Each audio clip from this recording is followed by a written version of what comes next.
go. I am ready to tell you what. Recording is on. Okay, 37. So let's just wait.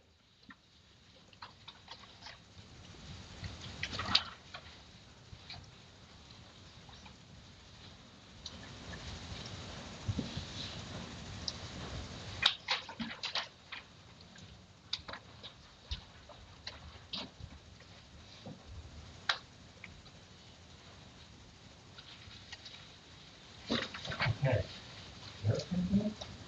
Sorry, not easy. Okay, let's get started. Recording's on. Recording is on. Okay, good evening, everyone. I'd like to welcome you all to the meeting of the Borough Council of the Borough of Peapack And Gladstone. This evening is February 11th, 2025. It is now exactly 7 o'clock p.m. And I'd like to call this meeting to order. I'd ask that out of respect to the meeting that everyone silence their cell phones, as I've done already myself. Nancy, would you kindly read the sunshine notice? Pursuant to the Open Public Meetings Act, adequate notice of the 2025 meeting dates was published in the Courier News and Burnsville News on December 26, 2024, and posted at the Municipal Complex. Action may be taken. Thank you very much. Would everyone please stand and join me in the Pledge of Allegiance? I pledge allegiance to the flag of the United States of America and to the republic for which it stands, one nation, under God, indivisible, with liberty and justice for all. Thank you very much. Nancy, a roll call, please. Councilwoman Murphy. Here. Councilman Silva. Here. Councilwoman Sueda. Here. Council President Sweeney. Here. Councilwoman Weibel. Here. Mayor Corleone. Here. Let's start out with public comments on non-agenda items. 3 minutes per person, please. At the microphone, we'd ask that when you come forward to please state your name and address. So is anyone here to address a matter that is not on the agenda this evening? Mr. Simpson, join us. I do have 2 items. I could go for one. If someone else wants to come up, I'll wait. Just name and address for the record. Okay. Bill Simpson, 53 Bendham Road, Gladstone. First of all, I want to thank everyone for your service. I spent a few years up there, and it's a lot of tasks. There's that much thanks. So I have replaced Andrew Good as the chairman of the Trails Committee. And I have a question, actually 2 questions to ask, because I understand that you guys, over the last few years, have put a few bucks away for the trails improvement. And my question really is that true? And how much money is there, if there's any at all? Okay. So let me take that question. First of all, when you say Trails Committee, Trails is now rolled in under Environmental Commission, so you're like subcommittee, I say. Right, I'm like the committee chairman of the Awesome. Trails. Glad to hear you're working on it. Yes, the borough has in its capital budget over the last 4 years allocated money for trails. I can take a minute and look it up, but I believe the number is $140,000. That's what I've heard. Yes. Glad to hear that's true. Yes.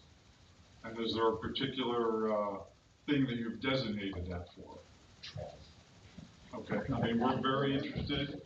12 years ago, Mayor Horton and I started to investigate the possibility of building a bridge just south of the DPW yard so you could cross over and get into Natteror without going on the road. 12 years later, we still talk about it all the time. It hasn't gotten done. I really came back to serve in this committee with Ms. Murphy to try and make this happen. Could this money be used for that reason? It was set aside with that in mind. So currently, and you've gone to the last couple of environmental commission meetings, Princeton Hydro is coming up with a new estimate for us for the DPW bridge specifically. But you know, we have DEP licenses and approvals for both. We just extended the one down in Rockby and have it for up here. So slow moving for sure. But the big step that I feel like we've made in the last couple of months is working with Princeton Hydro, because I think you're aware that our first conversations with the DEP, specifically kind of addressing the bridge down at DPW, was an enormous bridge. I mean, like $500,000. They want these I'm not an engineer, but these huge cement, ground, what are they called? Pylons. Yeah, the non-screw, not the screw type of pylons. A certain amount extends away from the water. It's obviously a trout river, this, that, and the other. And so we were getting really huge numbers. And Princeton Hydro is saying that we could feasibly adjust that plan and still stay within the guidelines of DEP. Okay. So I think that's what AC is working on right now. And I just saw an email come through. I'm sure you were probably on it from Princeton Hydro today about the timing that they're going to come up with that budget for us. But that money that's been set aside yearly is really not specifically for, but kind of earmarked for the bridges because we really would like 2 bridges ideally. The other thing that we talked about using some of that money for is hiring an outside company to come in and kind of look at our trail system and see, how we could adjust it, change it, to kind of utilize the land and the property better. But I will say that maybe 3 budget years ago, DPW bought a skid steer, basically like a piece of equipment that they said they could do some of that trail maintenance with. We haven't done that yet. But. Well, for a tiny borough, we have a very impressive trail system. Yeah. And I think these 2 bridges would really be the, for you guys especially, who would happen on your watch, be a nice feather in all your caps. I mean, it really would tie the whole thing together. And so the Environmental Commission budget is pretty tiny. Yeah. And we're trying to pay Princeton Hydro through that budget. Right. Could some of this money be earmarked to make the Princeton Hydro? It wouldn't have to be earmarked, Yeah. earmarked per se, but it absolutely could be used for those soft costs. Right. And John, the environmental commissioner, is aware that we can use open space monies for that type of payment. Okay. I mean, I think that would move the process along much more quickly if we had Princeton Hydro working a little harder on it. Yeah. John's aware that he can. We awarded a contract late last year to AFCAR Associates. Yeah. To work on funding mechanisms to pay for the bridge, right? That was for Princeton That was Hydro. Princeton Yeah, Hydro? Princeton. That was Wasn't it Princeton AFCAR Hydro. and part of those? No, it was Princeton Hydro. Yeah, it was just like in November. Yeah, Right. correct. Yeah, so we budgeted for that. We should also be aware that we're nearing becoming a member of Highlands. And we believe that Highlands could give us grant and funding opportunities for a project like this. Okay. So, I mean, do I feel as though the council is giving their support to this? If we can get it together and figure out, that these things aren't going to cost $1 million each, maybe we can try and get it done. Yeah, we've been talking about it for a long time. And Forever. Right. All right. And everyone is supportive of it. It's just getting a plan that's reasonable for this size town. You're not getting a credit card though, Bill. We'll do the best we can with the money we have. Is anyone else going to ask my other question? So my other thing is actually a request. I'm not expecting to get an answer tonight. Maybe if you would just think about it. And it involves, every April, the upper watershed sends us down into the creek to clean up and kind of make everything look a little better. It's a great project. It gets a lot of people involved. I've had my kids in the creek since they were as little kids. I'd like to do the same thing through the Environmental Commission and the Trails Committee. Of course, it would have to be with your blessing to clean up our county roads, our county parks, and our trails by picking a date, asking for volunteers, getting borough community members together, and doing virtually the same thing that Raritan does to clean up the creek. I hope that there could be some discussion about that, maybe over the next couple meetings, and see if it's something that might be viable. I know there might be a legal issue, people might have to sign a waiver, but I think it would really be a great community event if we could put it together. As we've told others who have come to us with a proposal like this, simply give us a proposal. Okay. And tell us what you'd like to do, what the scope is, and Jamie will probably will want. I mean, it's kind of like a one-page thing covering pretty much what I just said. Yeah. But put in right. Yeah, for the county, we'd have to get their permission. I don't think that's gonna be an issue. And your idea, because we did it one year, and I think you were a part of it, where we had such a good turnout on Stream Cleanup Day that we ended up sending groups out to the streets to clean up. So I guess is that what you picture on the same day, basically around Earth Day, that's where we're doing up that date. It's a good time of year to do it. It's a great time of year to do it. So that kind of information, would you want to like just make it part of Spring Cleanup Day or its own day? Well, That type of. I'm amazed that so many people that I talk to in town barely know we have any trails in this borough. They might be aware of a little one up at Calm Line or obviously in Attleboro, but everything is tied together. Most people don't know it. So, if we could have a day where we cleaned up, we could also kind of advocate for the trails and for our 3 parks and, just kind of bring attention to people. Yeah, and we're getting a new website, so it'd be really nice if we could incorporate trail information, trail maps, that type of thing on the Well, website. Andrew Good has a bunch of maps that he's going to share with me. So, anyway, thank you very much. Thanks for coming tonight. Thanks, Bill. Yep. Thank you. Anyone else for non-agenda items to address the council? Seeing none, I'll close the non-agenda items portion of the meeting. Let's move on to old business. Councilwoman Murphy is going to speak first on tennis court. So not really, additionally, too much of an update with tennis courts. Basically, Councilman Cortello is in communication with the company Classic Turf. We're going to set up a meeting. They're the only proprietor of that turf that we discussed at a previous meeting. That would hopefully, stand the test of time a little bit better than what we currently have. So we're going to set up a meeting to discuss that. But, it is a discussion and a decision we're going to have to make as a council on where we're going to put our energy.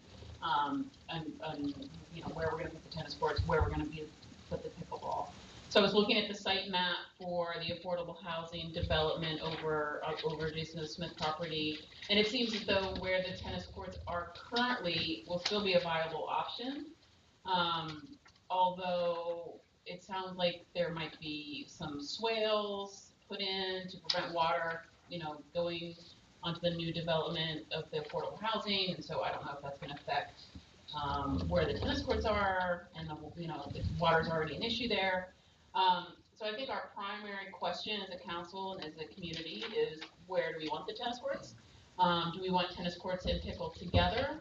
Do we care if they're separate? My current kind of thinking is that if we can determine that water is not going to be an issue, or the type of tennis courts that we talked about, this classic turf material is going to be resistant to the freeze-thaw issue that water has caused historically, that we could keep one of the either pickle or tennis in the current site and then feasibly put the other one here in the municipality. Or we could try to put all 3 at the municipality. There is the concern from residents that pickle is a noise generating sport, and so we'd have to have a discussion whether that could negatively impact our neighbors here around the municipal building, and what that would entail, sound absorption, things like that. So we're going to get a little bit more information from this classic turf, but it's something that we have to consider, and I don't know if we should try to get the town's input on where we want these.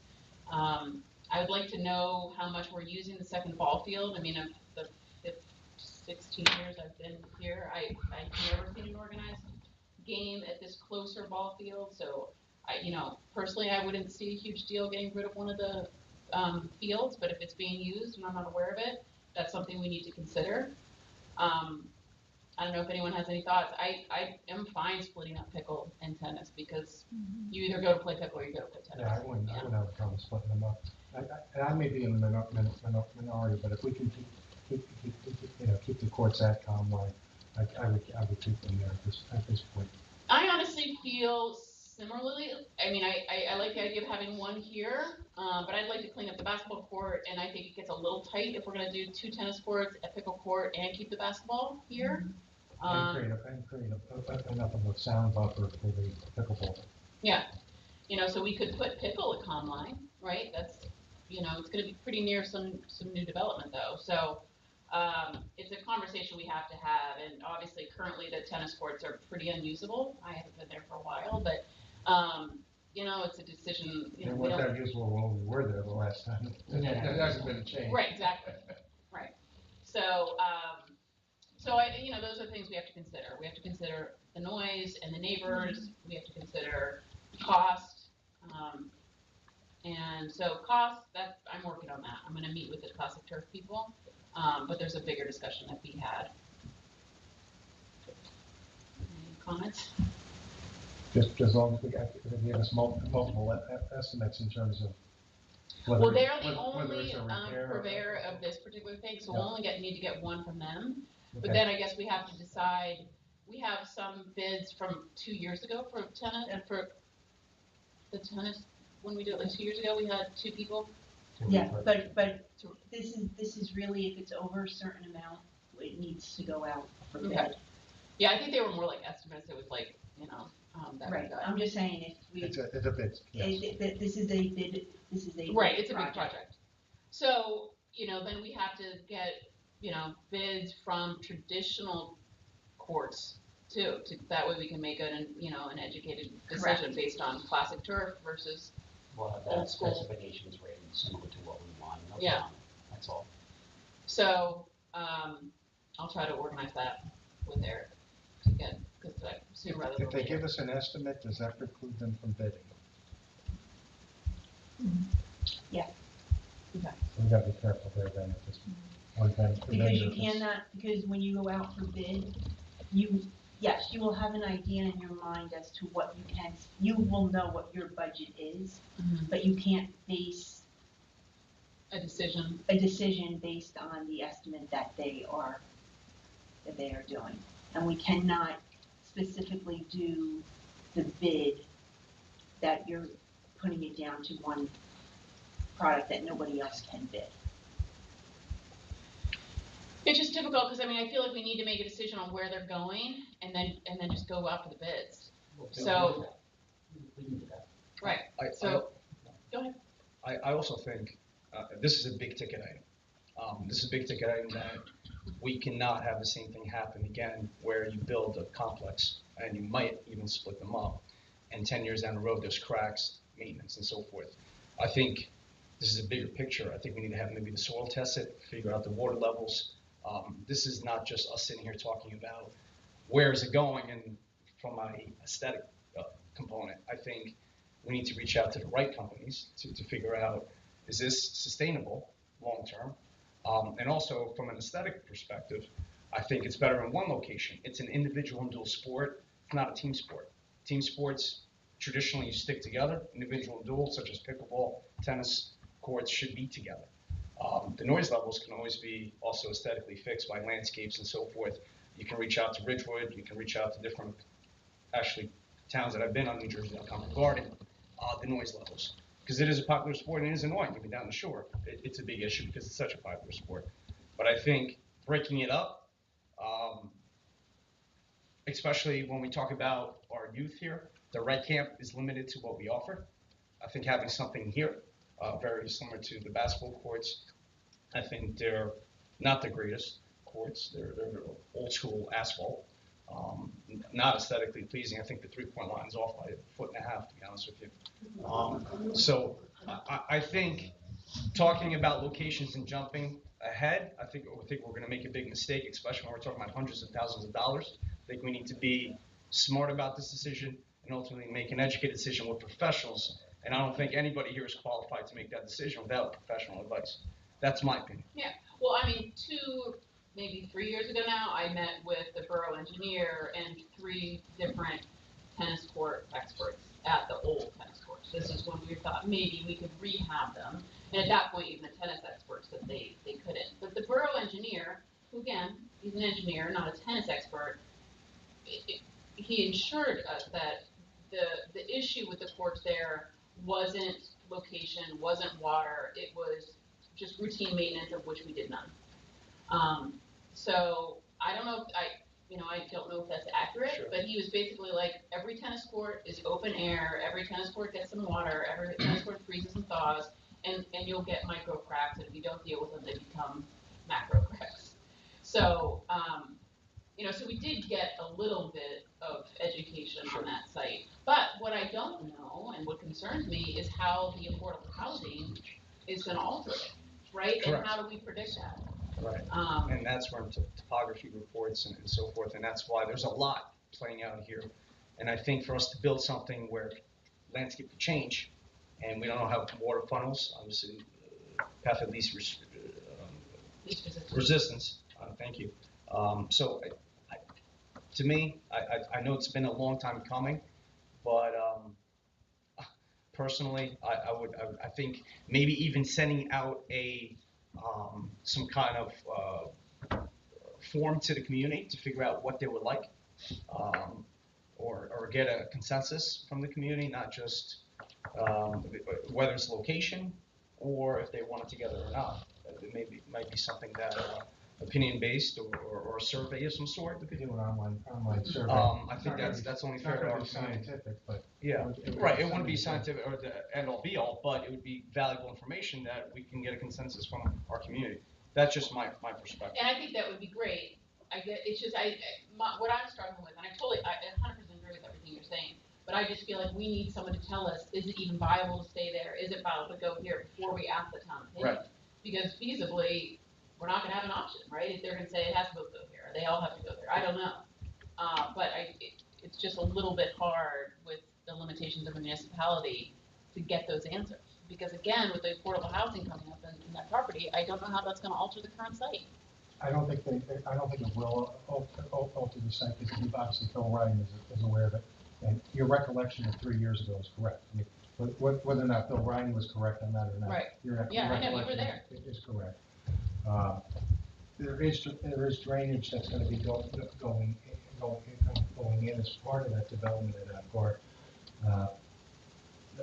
I saw it as it would not be drained onto those tennis courts in that area. It would be going more towards the brook.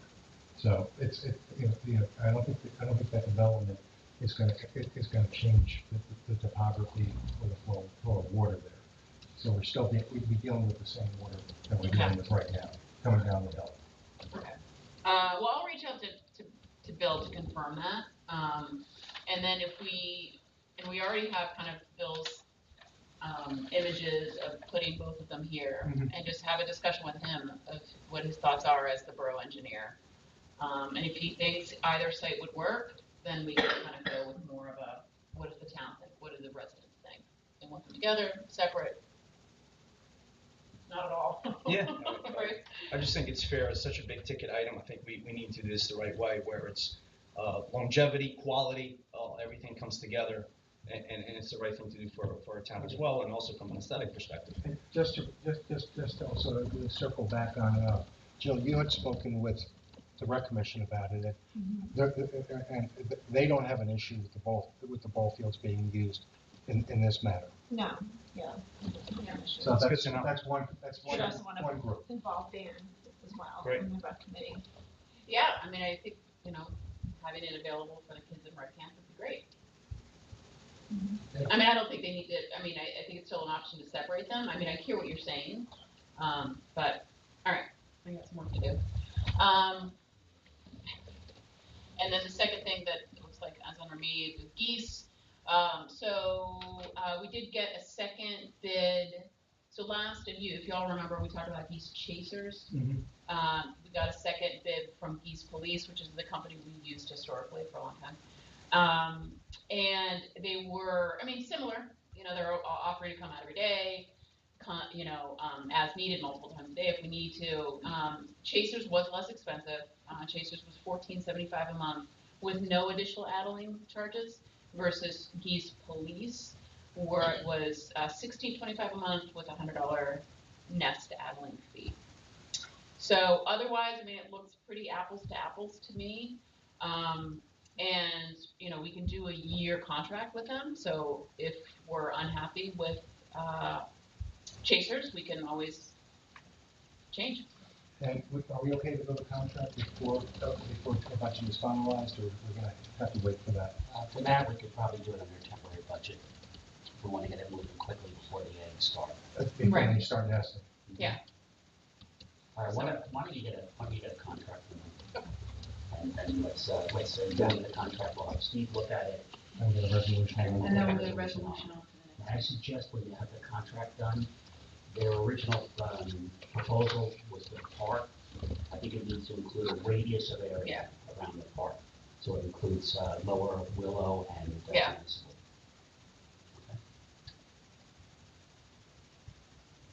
But tennis courts, out there, they won't have a place to eat. No, Yeah, that's right. they love the basketball court. Okay, you set? Yes. Okay, let's move on.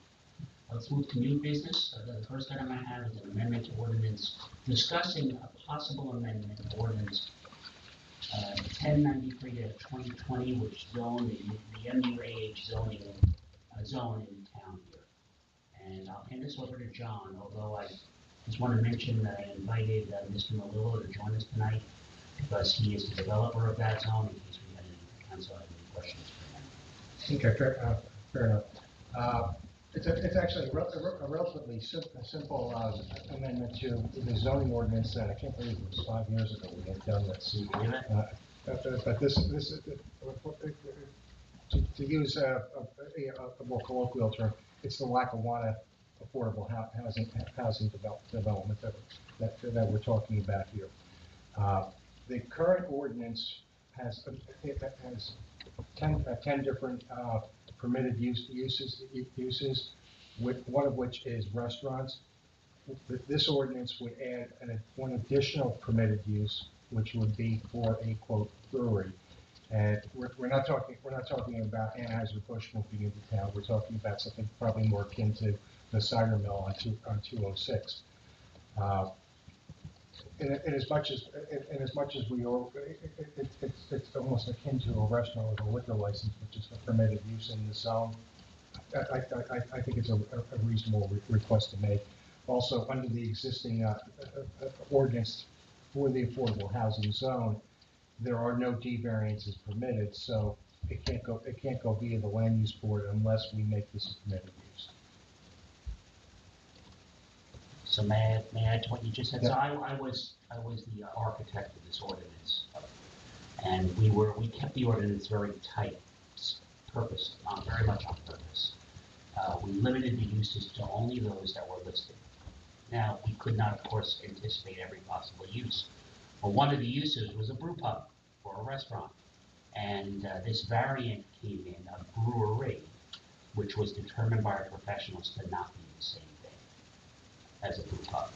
So therefore, we are being asked by the developer, a reasonable request by my account at least, and by the account of our professionals, that we add this one use to that zone to allow that to occur there for a brewery. A brewery, there's a great one that I go to occasionally called Sunken Silo on Route 22 in Lebanon. I see some smiles. I know people have been there. It would be along those lines. They can't serve food. It's very limited by state law as to what they can do. All they can do is manufacture and sell brewed products, brewed beers. And that's what I don't know what else they would brew other than beer, maybe soy sauce, but no, beer, I guess. And but they would be a brewery, and you'd be able to go in there and have a beer, cold, fresh beer. So I assume that this was answered, but it's obviously by the stream. Is there any additional discharge for a brewery? Any water contamination issues that would be associated with brewing beer? It is across Lackawanna from the stream, so any discharge it would have will go into our sanitary sources. Okay. Yeah, it wouldn't affect the stream.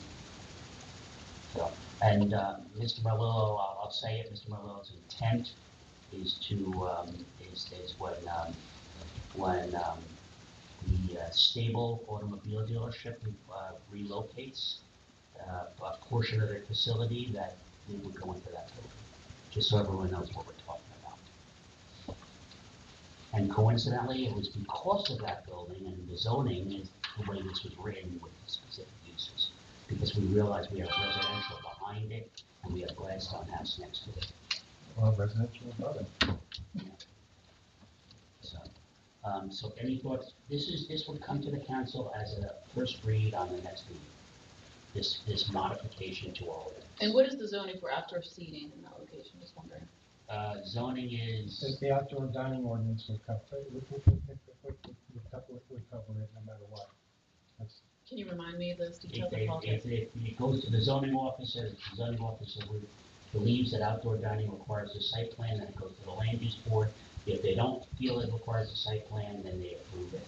And what they mean by that is you want to put 2, 3 bistro tables outside. So they do need secondary approval to do outdoor seating. If they were to do a substantial and significant outdoor seating, it would be land use board approval. And that's where, and that's actually a modification that's in here. Okay. I'm just thinking of the neighbors. No, that's very important. That's very important. What about a liquor license for this? Is that something? The state has a special category. Okay. All right, any discussion from the council before this comes before us next month? Okay. I do have a couple of comments about it. I guess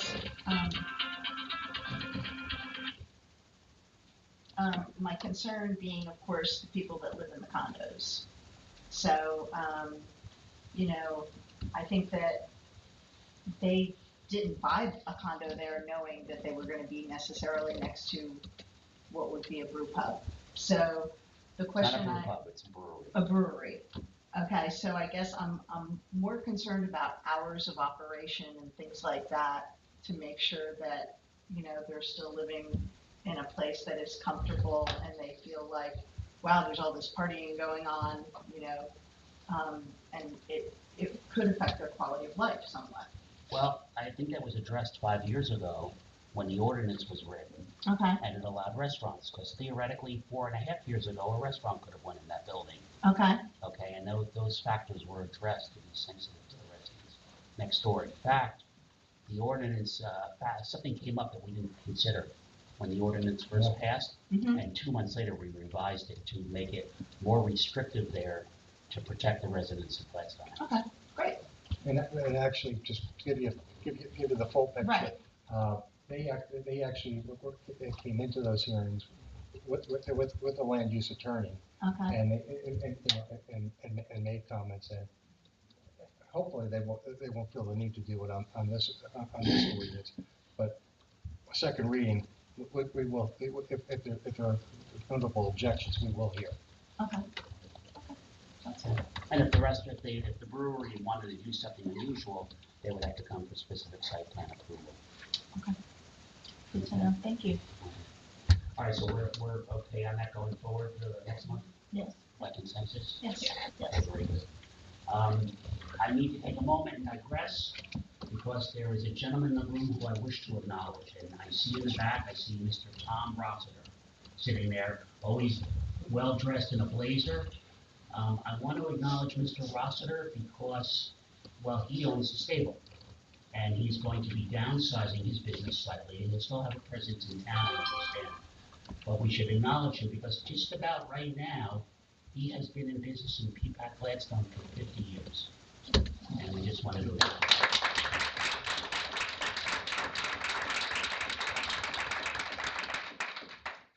Okay. Thank you. You're welcome. We're happy to have you here, always. Councilwoman Murphy, do you want to address pre-ordinance? Oh, so, yeah, this is just an introduction to a modified tree ordinance. So we brought it up, initial discussion last fall. And we had some residents make comments about the ordinance and made some adjustments based on feedback from some various residents. So some of the changes included modifying the diameter, breast height of trees that would require consideration and permits for removal. So those trees would be, with the modification, between 4 and 18 inches would be what would be required, and greater for the permit. Before it was lower. We also changed some wording to kind of more broadly incorporate commercial farming. So if you have basically, commercial uses, orchards and things, we have a broader definition that would then exclude the need for permits for various tree removals. And there would be a single fee for the landowner to get an exemption. It wouldn't be based on, it'd be based on the lot for a property owner. Additionally, we made a change that every lot is going to be considered on its own. So if there are landowners that own multiple lots, even if they're contiguous, each lot would be considered. It's kind of its own definition. That was the kind of the original wording. Let's keep it like that. John, what else did we change? That's pretty much it. I would just note that, the most of this ordinance really covers the typical day-to-day stuff, but the finer details are in the exceptions, Yeah. as you're noting. So I don't have too much to add, other than maybe to repeat what's changing about this ordinance is how the borough will assess those exemptions. Anybody who wants an exemption will be able to submit a $10 fee with a written report or a statement from a licensed arborist that says this is why we think we fall under one of the exemptions, and then you won't be required to apply for a permit to cut down each individual tree, and you won't be required to replace trees that might be cut down. So that's really what the objective of this amendment is, and also to maintain protection for trees. Right. So sorry, I should have started with just a summary. We had a discussion, but I know people in the audience weren't here for the original discussion. Basically, this is an ordinance required by the state of New Jersey to establish guidelines for tree removal and replacement. We used a template provided by the state to kind of as a starting off point. And basically what it's requiring, every person, every landowner gets a couple of trees a year to remove at their will at a certain size. But basically the state of New Jersey wants to encourage, trees and kind of ground health and so forth. And so they want to limit the amount of trees that you can cut down on your property. And they're doing that based on the number of trees and the base of the size of the trees. So that's kind of like the general idea. And if you remove trees, then they have to be replaced to maintain soil health. There are many exceptions if the trees are sick, if they're hazardous, if they're invasive, several things. But in general, what we're trying to do is prevent clear cutting on properties where there's going to be downstream negative effects of soil, water flow, and so forth. But we did make some adjustments according to the needs of some of our residents. So, and you all got a copy of it. Anyone have any questions? Sorry, I feel like it wasn't very clear. Hey, Jamie, the definition of a lot, what, is there a size specification for that, or like what is that exactly? Well, there are size limitations, the tree removal based on the size of your lot, but your lot is a block and lot, right? It's a defined area. So, there are residents who own multiple lots, contiguous. They are going to be considered individually. The rules are for the lots of land, not for the property owners. So it's based on your individual block and lot. The only way I would expand on that, so lot is specifically defined in the ordinance, and it means that a single plot of land identified on the tax maps for the borough of Peapack and Gladstone by a distinct block and lot number. So exactly what you said. But 10 acres or 50 by 100. That's my problem. Exactly. That's my problem with the lot. If it's 10 if you have a 10-acre lot, you're only allowed to take down 3 trees. Well, if you So, read the ordinance, correct. there's limited. So if there's size limitations. Yeah, so you're touching on an important distinction that we worked through, and that's although a property owner or a lot owner might only have to submit one application, their exemptions and permissions are based on the acreage. Okay. So they might be evaluated. We're going to look at the whole lot, but if you want to cut down 10 trees, you better have a lot of acreage to qualify for that exemption. If you have a small lot, you're not going to qualify for that exemption. Okay, that makes sense. Yeah, it's based on, it's all in here. Yeah, everyone should note that this was discussed by council last year. We weren't particularly thrilled with the idea of the state forcing this on us, but we understand why it's being done and we respect that. However, we did not want to overly invade privacy and enjoyment of property by our residents, and that's what this iteration was a result of. In making it such that we protected the trees, we were being respectful to the environment, but at the same time allowing our residents some latitude to take down a tree in their backyard if they want to. So because it's sick or even though that's an exemption, or for whatever reason. I just want to ask one more thing. This is not, is this mandated by the state or is it requested by the state? It's mandated by the state. It's It was mandated, really, so it it was has supposed to to. be passed last May. And so once we, I mean, tonight's just a discussion, we'll introduce it in the next meeting. Mhm. And if it passes, then we'll send it off to the DEP. The DEP has to review it. Mhm. So I can't imagine, we made pretty subtle changes to it. I can't imagine that they would have an issue with any of the changes we made, but it's possible the DEP will come back and want it to go back to being We stricter. can't get them to sign off before we introduce it, huh? No, they want it introduced and then sent, correct? Yeah, so, some ordinances are the other way around. This one is as just. So I have one thing I'd like to bring up about having the modified version. I'm fine with it, I like the modifications over time. Would anybody else be open to just having no fees for the two, there's a $10 fee and a $25 fee written into this. Would anybody here have any obligation if there just be no fee, do an application for the waiver? You know, I think it's a pretty nominal fee and it's something we can consider, but tree removal, I mean, it's possible that it'll end up being a little bit of work for someone in the office, so I think. We may end up having to designate someone in the office to be. It designates it right in the ordinance. And the reality is the zoning officer might have to go up to a property and take a look and make sure, so I think that a little bit of income to cover those costs is reasonable. And these are obviously pretty nominal fees. And we clarified that it was a single fee for a landowner, not. And you know what, if the permits are free, I think it's just a lot, the next logical step for some people might be, well, why should you even bother getting a permit, it's free. Well, my concern is that if you to make it more difficult, it makes them not want to do it, and they'll just take the tree down and not tell us.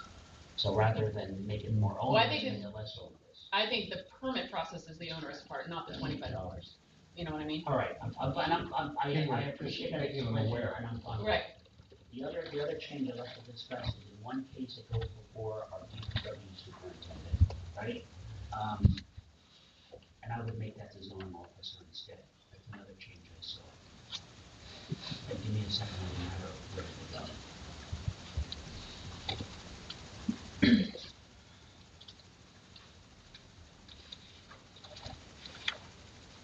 Oh, under 19-3.4, required permits.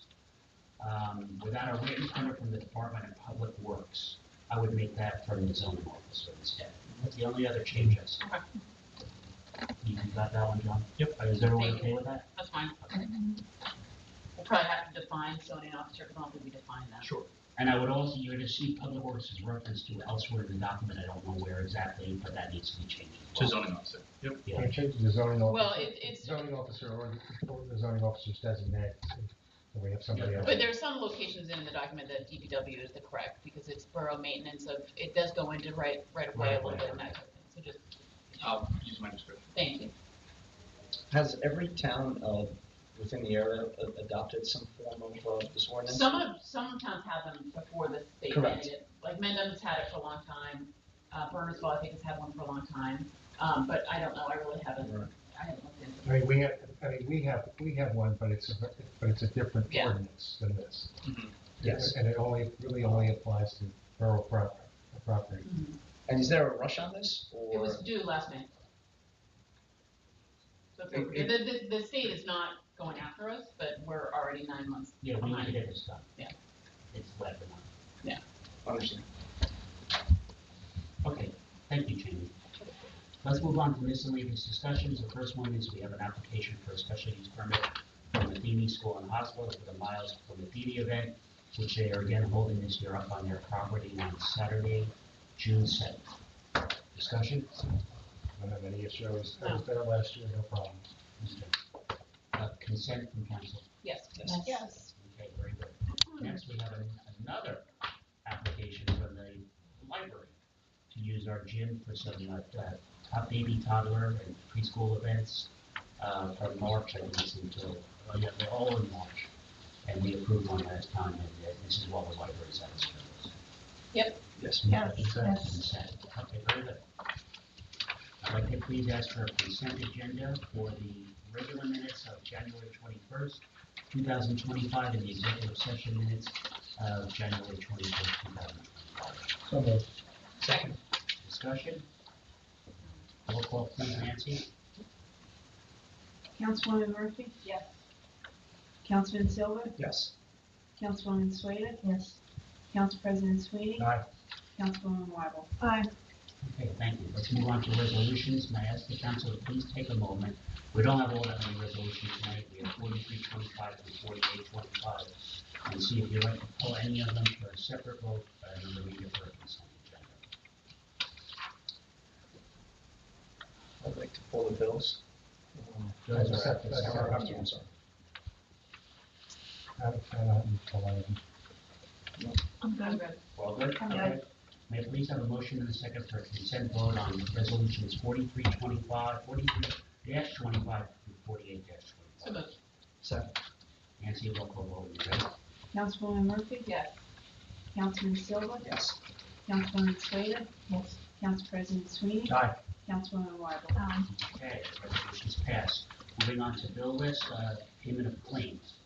Does any council member have any item to be pulled for discussion from the bill list?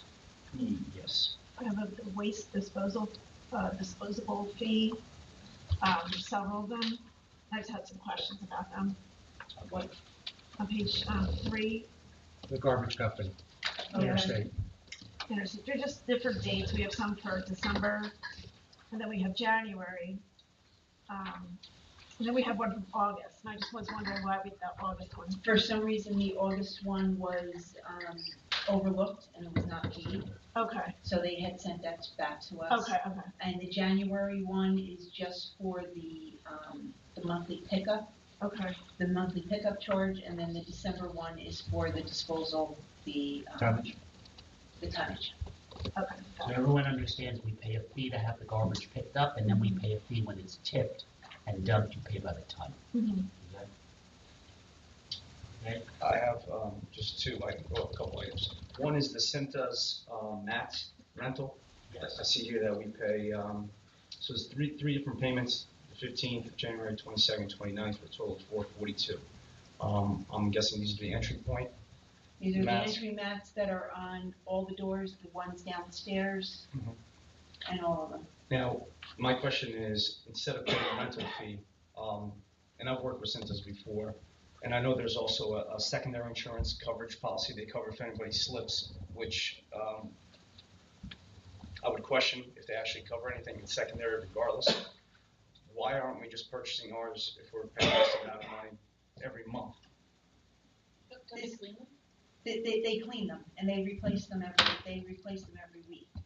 And then there's two big ones that have our names in them. Yes, so we're talking about over $6,000 a year for mats, The price has gone up or even from higher when we than. started that, We do have a custodial crew here that would clean the mats, I'm guessing. Well, we do, and they do vacuum them every night Right. anyway. These are they bring us in new ones where they wash them every week. Just for conversation, I personally think $6,000 over even 10 years, we're talking about $60,000 for mats. To me, that sounds a little too much for taxpayers' money, but I know they are expensive as well, but we can probably purchase them in 1 year, cover the amount that we need, and they're not hard to clean. They're not water repellent, but water absorbent. I just personally think we should look at that in the future.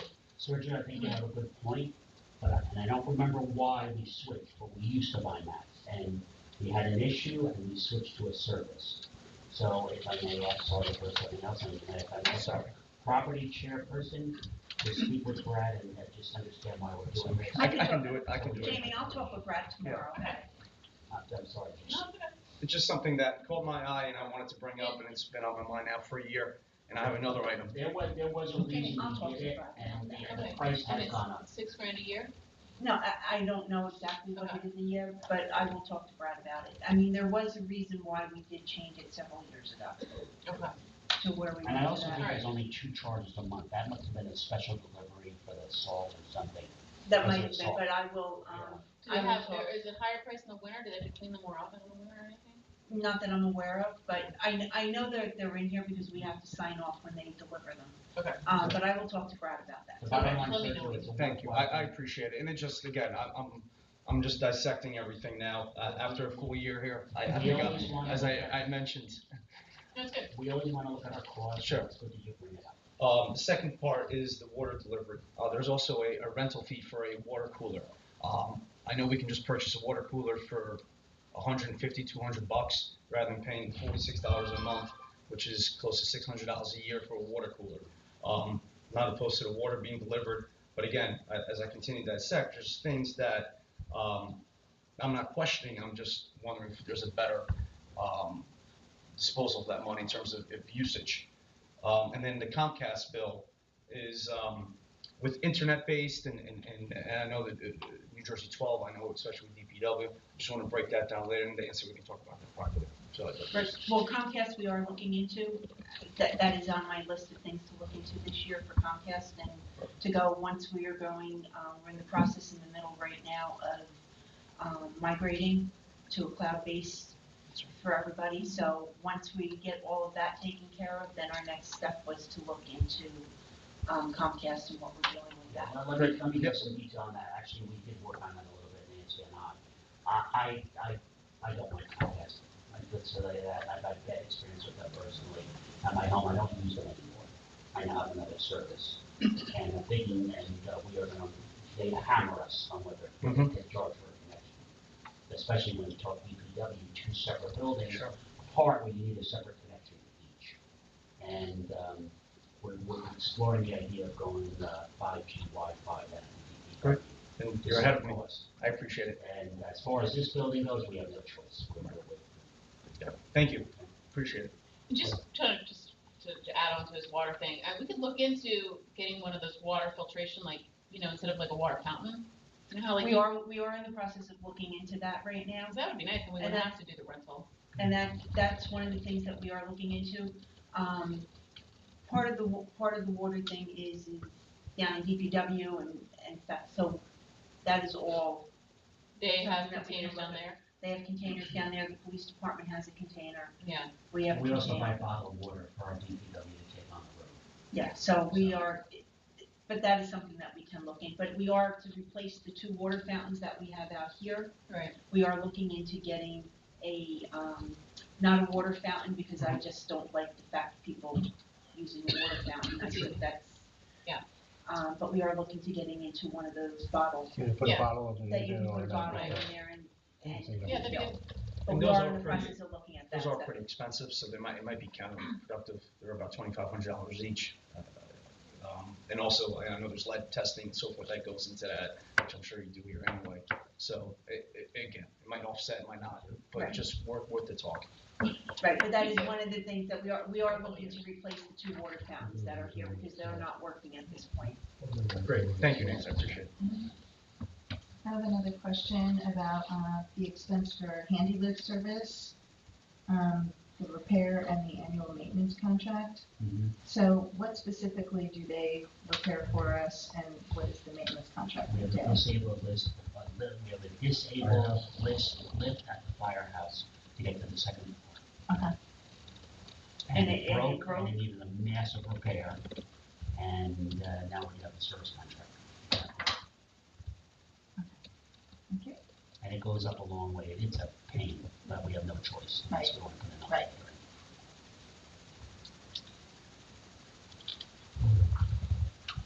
Okay. Good questions, everyone. All right.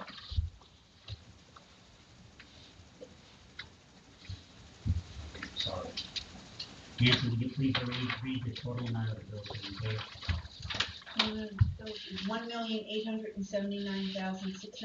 $1,879,662.42. May I have a motion and a second to approve the payment of bills? So moved. Second. Nancy, roll call, please. Councilwoman Murphy? Yes. Councilman Silva? Yes. Councilwoman Sueda? Aye.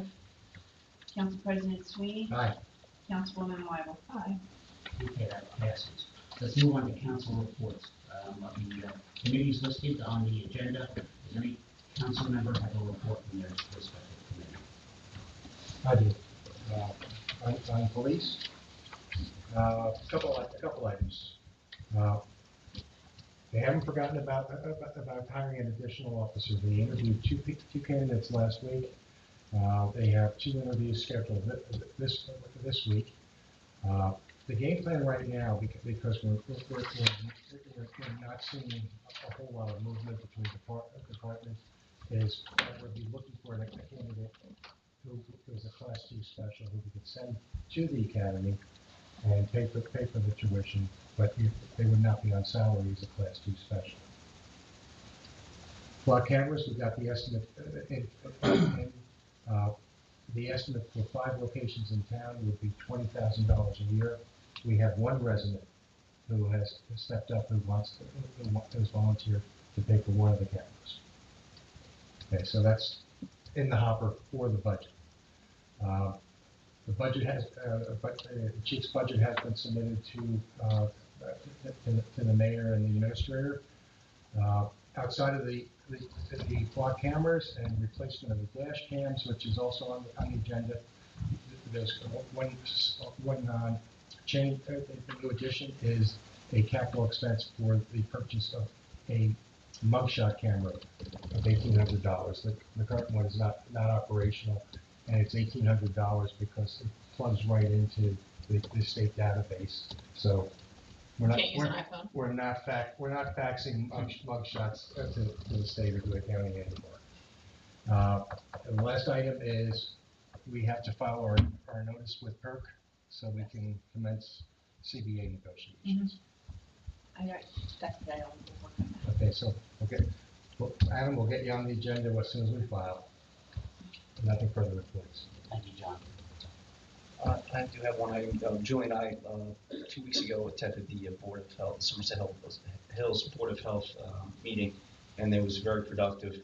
They suggested raising or PG ordinances for septic tanks, permits, and so forth. I am not going to move forward with that as of now. I think our taxpayers pay enough, and they pay enough in fees.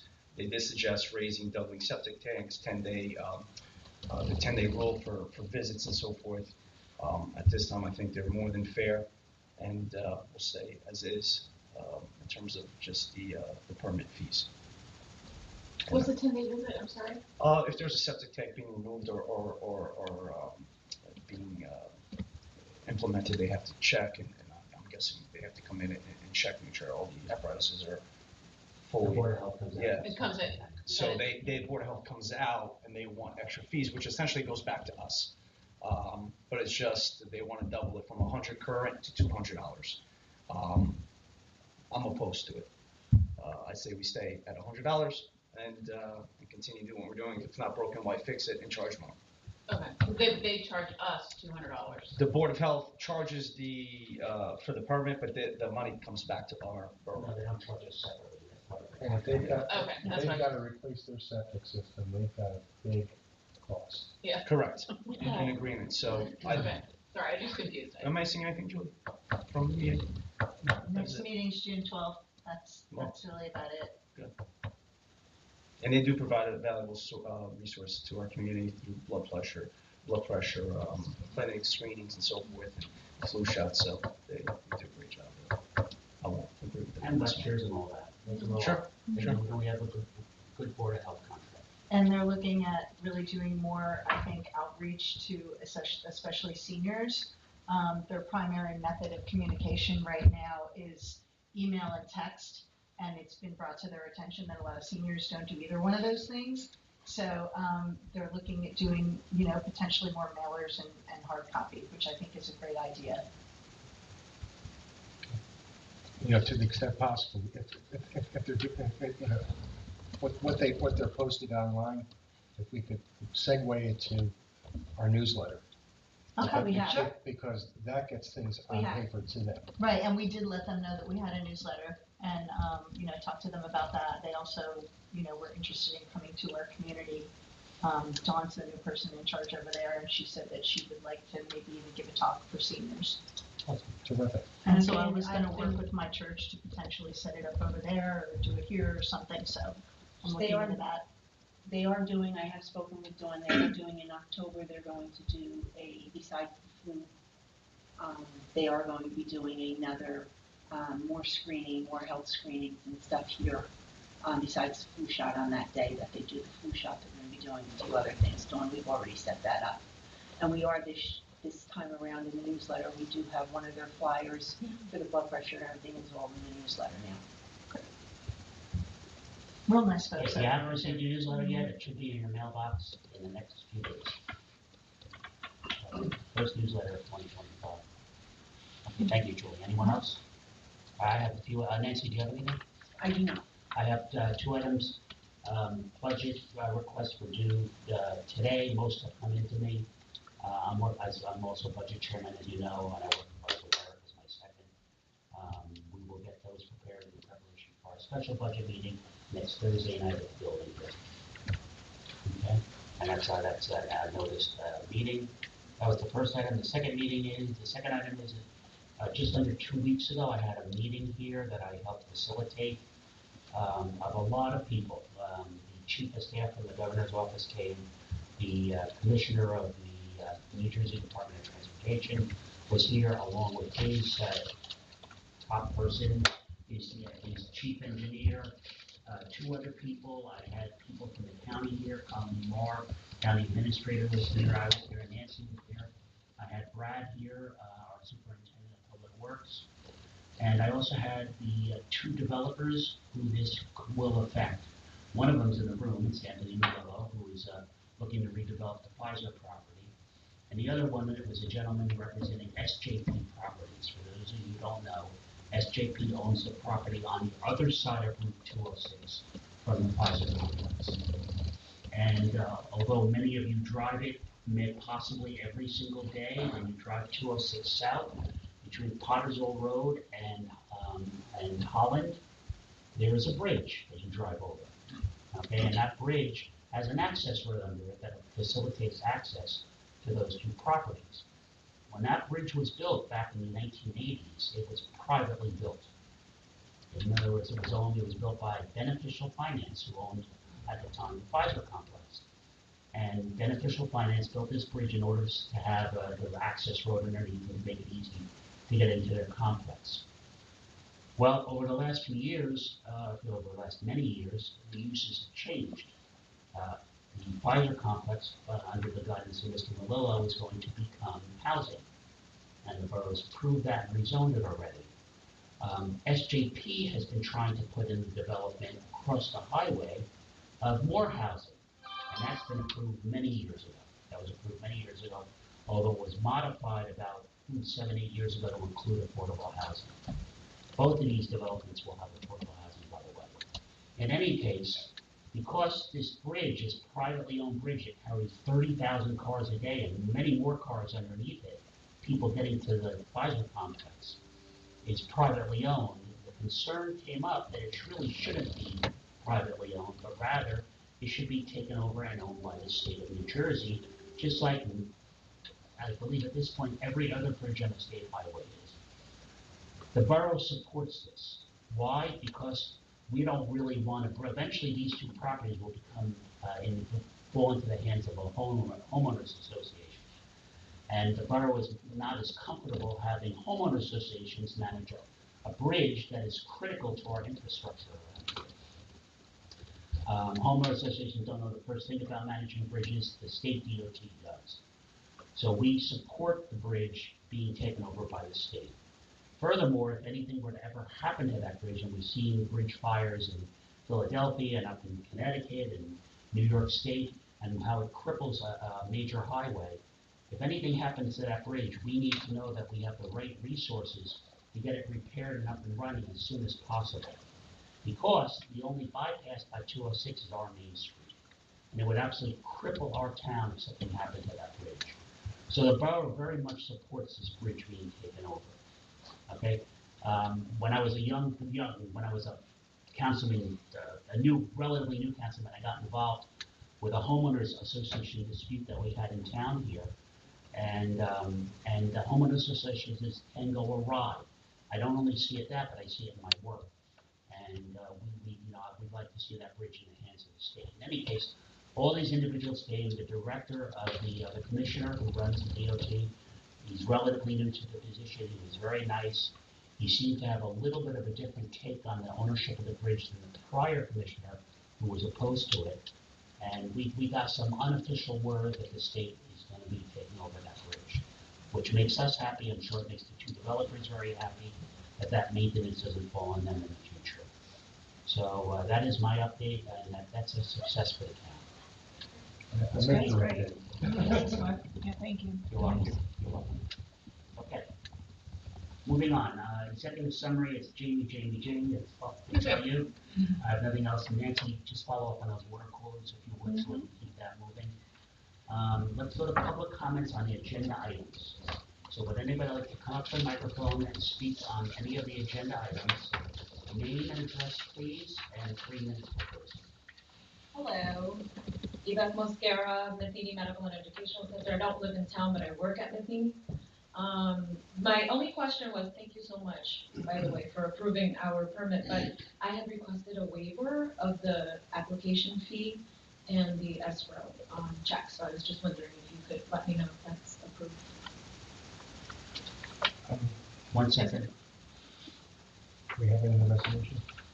I didn't see the No, it's not I a didn't put it resolution. in the resolution, because I didn't know what, we can add it. I'll make a resolution. We can motion make right an now. amendment to that, yeah. All right. But we're all okay. We're okay with that. We'll amend the resolution. Thank you so You want to do an much. amendment for the next meeting, or do it now? We could do We can do it now when I he move makes it, and I'll put it in. that we amend the resolution to waive the escrow and. You've already voted on the resolution, wait a second, we can't change it. Yeah, let's do it at the next meeting. We'll do an amendment at the next meeting. All right. Heard of it. Okay, and you're all invited to come. Thanks for catching me. We'll have you there. Thank you. Thank you. Are you going to the breakfast on Thursday? Yes, Somerset County thing? yeah. Yeah, I can't make it, not this time, so I won't see you there. Next All right, next time. All right, anyone else, please? Mr. Malloy, Anthony Malloy, join us. Good evening. Just a quick For the question. record, name and address. Anthony Malola, 185 Nation. So a question regarding the tree permit. So thank you for considering the suggestions. Just a specific question. So as it relates, I think you mentioned that commercial farms Yeah. would be waived, that's correct? Yeah, the wording, it's not commercial per se, but it's pretty broad wording about like any production. John can pull, I computerized, but I don't have it in front of me. That will be provided, correct? So when we introduce it, yeah, it'll all be provided. Okay. And I remember a part where administratively it said that a report would need to be. So we submitted. also accept reports, like if you have, farm, Management and- exactly. Okay. So we did change that as well. Okay. All right. Sorry, I meant to Thank you mention so that. Yeah, no problem. Thank you. Anyone else? Mr. Simpson. I didn't mean to say anything else, but just, Name and Every time address you- for the recording, please. say what? I'm sorry, name and address for the Oh, recording. Bill Simpson, 53 Measure Road, Gladstone. Everything you discussed, I had questions and comments. The old councilman in me rose up, but I will just urge you. I was the pivot guy when we built the tennis courts and the basketball court, and neither was built correctly. The tennis courts are not oriented properly. The substrata that was built was not done properly. The surface on the basketball court was never proper. It was supposed to be 2 courts, 2 shorter courts, not 1 gigantic court. It takes a 7-year-old kid about 15 minutes to get up. It's obscenely big. It was supposed to be 2 baskets and 2 baskets, two half courts. I know why. I know what went on. And to your comment, you gotta find the professionals who specialize in this stuff to do the work.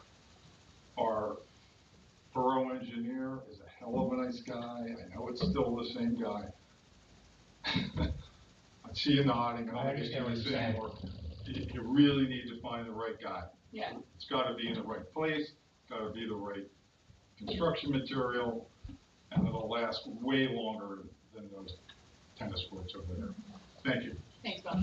Bill, as a reply, Jamie, if you may remember, Jamie mentioned the name of firm when she was talking about the tennis. Good. That's a firm that I discovered down at when I went to the convention that does this model of tennis court called post-stress concrete.